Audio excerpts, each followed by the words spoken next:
തെരഞ്ഞെടുപ്പ് കമ്മീഷനെതിരെ ഗുരുതര ആരോപണവുമായി ജോയിന്റ് കൌൺസിൽ. കേരളത്തിൽ വ്യാജ വോട്ടർമാർ ഉണ്ടെന്ന് സ്ഥാപിക്കാനാണ് കേന്ദ്ര തെരഞ്ഞെടുപ്പ് കമ്മീഷൻ ശ്രമിക്കുന്നതെന്നാണ് സംശയം. കേന്ദ്രത്തിൽ നിന്നും കേരളത്തിലെത്തിയ ഉദ്യോഗസ്ഥൻ വീഴ്ച വരുത്തുന്നവർക്കെതിരെ ക്രിമിനൽ കേസെടുക്കണമെന്നാണ് ആവശ്യപ്പെട്ടത്. ചെയ്തു തീർക്കാൻ കഴിയാത്ത ജോലി BLOമാരുടെ മേൽ അടിച്ചേൽപ്പിക്കുകയാണ്. അനീഷ് 3 തവണ ജോലിയിൽ നിന്നും ഒഴിവാക്കണമെന്നാവശ്യപ്പെട്ടിട്ടും കലക്ടർ അംഗീകരിച്ചില്ല എന്നും ജോയിന്റ് കൌൺസിൽ നേതാക്കൾ ആരോപിച്ചു. ഹരിമോഹൻ വിവരങ്ങളുമായി. ഹരിമോഹൻ, 3 തവണ ആവശ്യപ്പെട്ടിട്ടും അനീഷിനെ ഒഴിവാക്കി കൊടുത്തില്ല എന്നുള്ളതാണ്. കണ്ണൂർ കളക്ടർക്കെതിരെയാണോ ഗുരുതരമായ ആരോപണം ജോയിന്റ് കൌൺസിൽ ഉന്നയിക്കുന്നത്? തീർച്ചയായിട്ടും സ്മൃതി, അതായത് കണ്ണൂർ ജില്ലാ കളക്ടറുടെ വിശദീകരണം തൃപ്തികരമല്ല എന്നുള്ളത് മാത്രമല്ല, കണ്ണൂർ ജില്ലാ കളക്ടർ പച്ചക്കള്ളം പറയുകയാണ് എന്നുള്ളതാണ് ജോയിന്റ് കൌൺസിൽ ആരോപിക്കുന്നത്. അതായത് ഒരു തരത്തിലുള്ള ജോലി സമ്മർദ്ദവും അനീഷിന് മേൽ ഉണ്ടായിരുന്നില്ല. മാത്രമല്ല, അനീഷ് കൃത്യമായി തന്റെ ജോലികൾ ചെയ്തിരുന്നു. ഫോമുകളിൽ 50 എണ്ണം മാത്രമേ ഇനി കൊടുക്കാൻ ബാക്കിയുള്ളൂ എന്നതടക്കം കണ്ണൂർ ജില്ലാ കളക്ടർ നൽകിയിട്ടുള്ള മറുപടിയാണ് പച്ചക്കള്ളം എന്ന് ജോയിന്റ് കൌൺസിൽ വിശേഷിപ്പിച്ചത്. അതായത് ഇതിനോടകം തന്നെ കണ്ണൂർ ജില്ലാ കളക്ടർ അരുൺ പി വിജയന് മുന്നിൽ പരാതികൾ ഹരിമോഹനിലേക്ക് എത്താം. ഞാനൊന്ന് ജോയിന്റ് കൌൺസിലിന്റെ പ്രതികരണത്തിലേക്ക്. നിങ്ങളൊരു പരിശോധന നടത്തണം. 94.5% ഫോം 3-4 ദിവസം കൊണ്ട് വിതരണം ചെയ്തു എന്ന് നമ്മുടെ തെരഞ്ഞെടുപ്പ് ഉദ്യോഗസ്ഥർ പറഞ്ഞാൽ അത് പച്ചക്കള്ളമാണ് എന്ന് മാധ്യമങ്ങളുടെ മുന്നിൽ ഞങ്ങൾ പറയുകയാണ്. നിങ്ങൾ പരിശോധിക്കണം. കേന്ദ്ര തെരഞ്ഞെടുപ്പ് കമ്മീഷന്റെ ഒരു പ്രതിനിധി കേരളത്തിലേക്ക് കഴിഞ്ഞ ദിവസം വന്നിരുന്നു.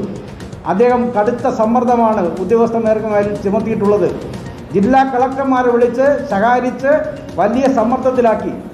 അനീഷും ആത്മഹത്യ ചെയ്യാനുണ്ടായ കാരണത്തിൻ്റെ ഒന്നാമത്തെ കാരണങ്ങളിൽ ഒന്ന് ചെയ്യാത്ത ജോലി ചെയ്തുവെന്ന് തെറ്റായി റിപ്പോർട്ട് കൊടുക്കാൻ നിർബന്ധിക്കപ്പെട്ടു. കേന്ദ്ര തെരഞ്ഞെടുപ്പ് കമ്മീഷന്റെ നടപടികൾ എല്ലാ അർത്ഥത്തിലും ദുരൂഹമാണ്. എല്ലാ ഘട്ടത്തിലും ദുരൂഹമായ എന്തോ നടപ്പിലാക്കുന്നതിന് വേണ്ടിയുള്ള പരിശ്രമമാണ്.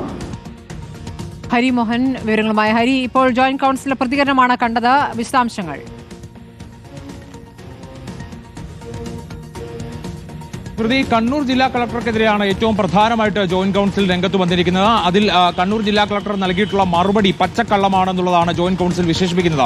അതായത് ജില്ലാ കളക്ടർ പറഞ്ഞിട്ടുള്ളത് ഇതുവരെ 50 ഫോമുകൾ മാത്രമാണ് ഇനി കൊടുത്തു തീർക്കാനുള്ളത്. ബാക്കി എല്ലാ ഫോമുകളും കൃത്യസമയത്ത് തന്നെ അനീഷ് കൊടുത്തു തീർത്തു. അതായത് ജോലി സമ്മർദ്ദം ഇല്ല എന്ന് കാണിക്കാൻ വേണ്ടിയാണ് കണ്ണൂർ ജില്ലാ കളക്ടർ ഇത്തരത്തിൽ പച്ചക്കള്ളം പറഞ്ഞത് എന്നുള്ളതാണ് ജോയിന്റ് കൌൺസിൽ ആരോപിക്കുന്നത്. കണ്ണൂർ ജില്ലാ കളക്ടർ പറഞ്ഞത് പ്രകാരമല്ല 50 ഫോമുകൾ ബാക്കിയുണ്ട് എന്നുള്ള കണക്കുകളടക്കം തെറ്റാണ് എന്നുള്ളതാണ് ജോയിന്റ് കൌൺസിൽ ചൂണ്ടിക്കാണിക്കുന്നത്. അതായത് അനീഷിന്റെ മരണത്തിന്റെ ഒന്നാമത്തെ ഉത്തരവാദി എന്ന് പറയുന്നത് കണ്ണൂർ ജില്ലാ കളക്ടറാണ്.